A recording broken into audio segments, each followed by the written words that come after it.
Hey everyone, just a quick update on Battlefield versus Call of Duty.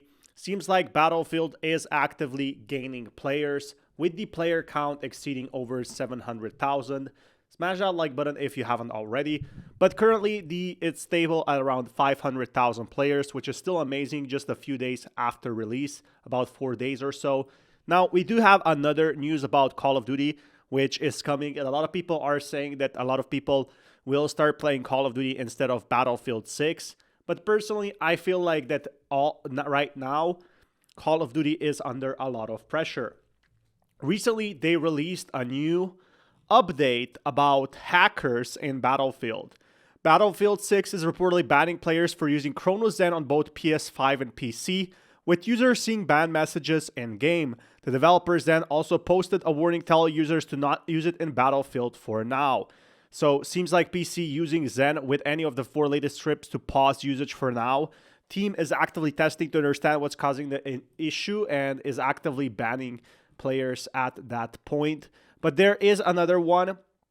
Beta anti-cheat results are in, and Activision says Ricochet anti-cheat achieved the strongest beta results in Call of Duty history with the Black Ops 7 beta. 99% of gamers were cheat-free by the end of beta, which I don't think that's a really good sign in my opinion. That means that there was 1% of hackers in every single game, in 100 games at this point. But it obviously means that this is detected once. I'm guessing the detection system is much better though. Medium to identify cheaters reduced to just under 3 matches, which is absolutely amazing. And it seems like, cheating is not really gone per se. But what is happening is more and more cheaters will have to adapt to using their own engines, especially for Call of Duty, or they might just give up.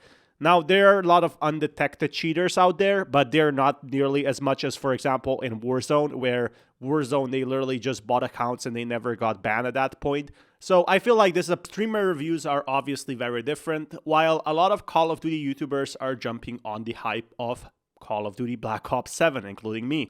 I do still think this hype will be short-lasted, but seeing 500,000 players after 4 days is definitely a good sign that Battlefield is heading toward a positive direction.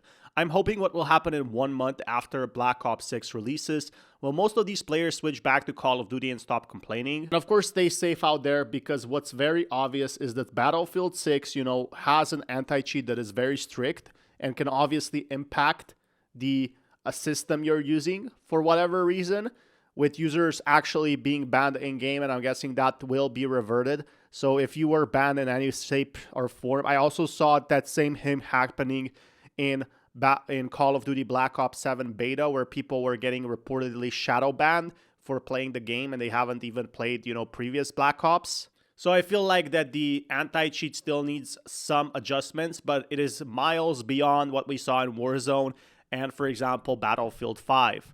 Smash that like button.